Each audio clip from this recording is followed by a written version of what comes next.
Dear Patriots, before the news starts, please subscribe to our patriotic channel by clicking the subscribe button. Give us a thumbs up to this video. Don't forget to leave your opinion below in the comments section. Share the news on Facebook and Twitter so you friends see it. Thank you. Betrayed Elizabeth Warren just stared into the camera and drove a knife through Hillary's back.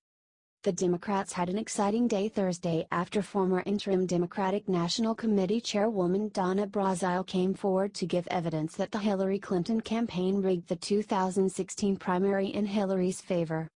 For anyone who was paying attention last year, these revelations come as no surprise.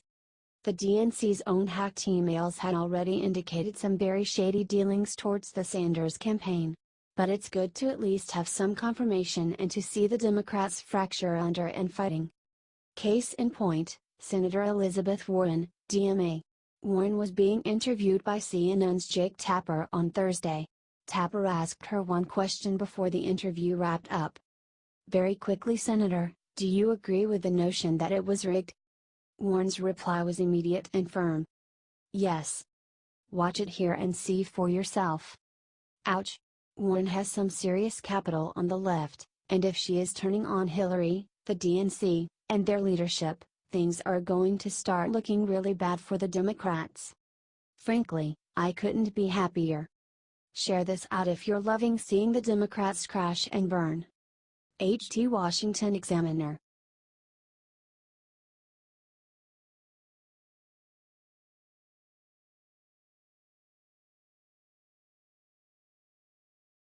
New discovery in pyramid stuns scientists, may prove Ben Carson right after all. The left went absolutely crazy when Ben Carson said the pyramids were used for grain storage. They literally lost their collective minds. As if they would know. Look, history is murky and oftentimes the next generation uses what the ancients built for different purposes. Look at Stonehenge. So it was more than annoying to see the left come out in unison to bash Ben for saying the pyramids were used or could have been used to store grain. And now, according to a stunning new report from National Geographic, archaeologists just discovered a massive secret room in the Great Pyramid of Giza. Now before the left goes nuts on me, let me be clear, I am not saying Ben is correct. I am saying they found a huge new room inside the pyramid they did not know was there before. And they don't know what it was used for. It certainly could have been used to store grain, whether for the pharaoh in the afterlife, or even for the people who lived there later and took advantage of the structure. Point is, we don't know. But the left thinks they know everything. And they do not. For if they did, Hillary would be president. And last I checked, she was traveling the world on her book tour, better known as Hillary's Tour of Blame. This is definitely the discovery of the century. Archaeologist and Egyptologist Yukin Rikawi told National Geographic Emerging Explorer. There have been many hypotheses about the pyramid, but no one even imagined that such a big void is located above the Grand Gallery. The chamber is 153 feet long and is 26 feet high. It is the first massive unknown inner chamber found inside the almost 5,000-year-old structure since the 1800s. Proving liberals did not know everything. And just maybe they owe Ben Carson an apology. Share if you agree.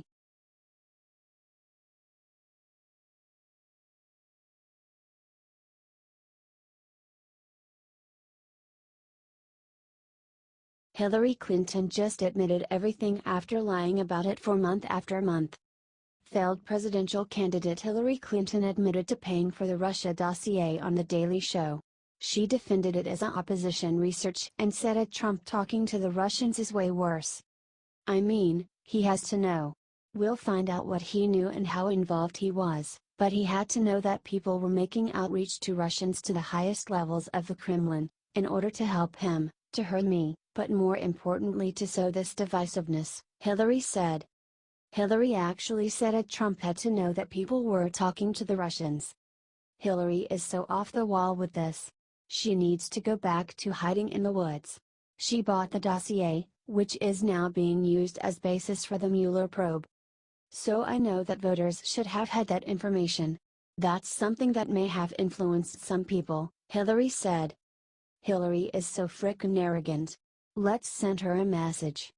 Share this if you think she should go away. Comment lock her up below. That should work.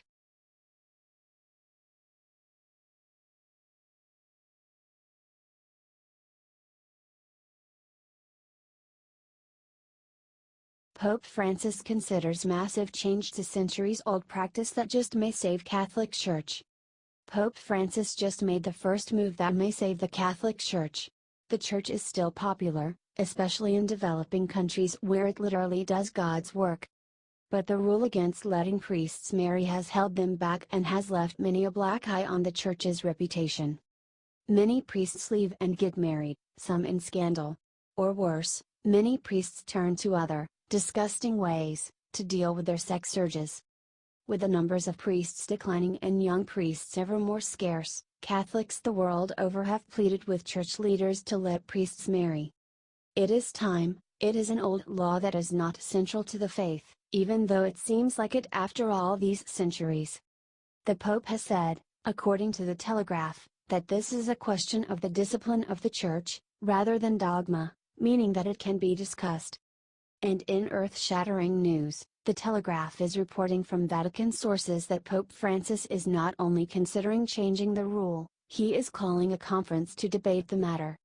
Right now this would most probably apply to rural areas, like the backwaters of Brazil. As it is the Brazilian cardinals who cannot find enough priests to serve the rural areas as paganism is taking root. So the Pope wants to know what other Brazilian church leaders think before he makes a decision. And if he allows it in Brazil, it will spread fast and literally save the Church. The Pope called the debate after Brazilian cardinals asked him to change the rule, citing lack of priests to carry out their mission. He will allow only the cardinals from Brazil to vote and influence his decision, and they will surely vote in favor, which will, at least for that area, lift the ban. But as I said, once it becomes church law, there will no stopping it from spreading. And it will save the Church. Share if you agree. HT New York Post.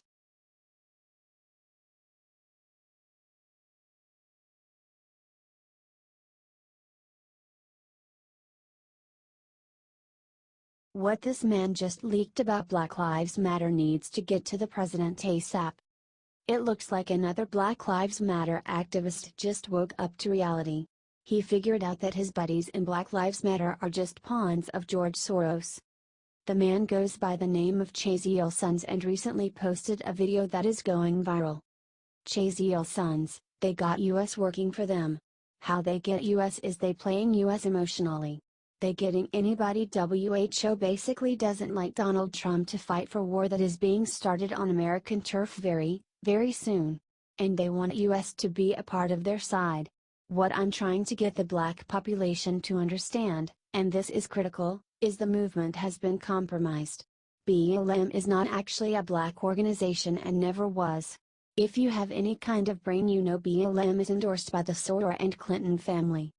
This is just excellent. It's very refreshing that someone in BLM finally woke the hell up.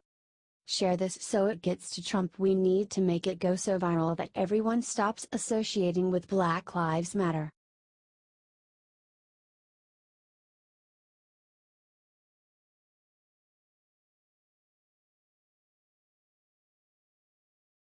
SmackDown writes after this reporter asked most insulting question, McMaster took him to the woodshed. President Trump's national security advisor, H.R. McMaster, came out today, during a rare press conference, to address reporters on a broad range of issues, chief among them foreign policy in the Middle East, South America, and Cuba. Watch now as McMaster sets the record straight after a most ignorant question. The reporter accuses President Trump of not caring about individual rights, then calls him a dictator. As you just saw, McMaster couldn't have been more clear. The president wants to advance human rights, individual freedom, and the rule of law. This is extremely important to the president, he stated. However, that reporter was obviously tone deaf and blinded by his own bias to push his own narrative that President Trump doesn't care about the rights of others. This is what the media would have you believe. But when you hear the truth directly from McMaster's mouth, their narrative falls apart and the left-wing media continues to make the same mistakes that cost them the election. Share this out 10,000 times and let's crush the narrative.